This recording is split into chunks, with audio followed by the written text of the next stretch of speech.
પણ ઘરની ખુશી, હેપીનેસ ઇન્ડેક્સ. આજે વર્લ્ડમાં Finland is number 1 in happiness index. શું કારણ? આપણે ખરેખર વિચાર કરવાની જરૂર છે. અને ઘર બનવાથી નહીં થાય, પણ ખુશી, સાહેબે જે વિચાર રજૂ કર્યો ખરેખર વિચારવા લાયક છે.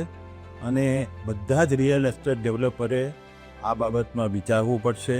ખાલી 2 બેડરૂમ કે 3 બેડરૂમનો ફ્લેટ આપણે નહીં થાય. You will have to get in to it. What pleasure the resident is going to derive out of this house. How he will be happy, how his family will be happy in that. એ જ્યારે પણ તમે brochure design કરો ત્યારે આ concept ઉપર વિચારજો. This is my request. Thank you very much. મને તમે આ સ્ટેજ ઉપર બોલાવ્યો.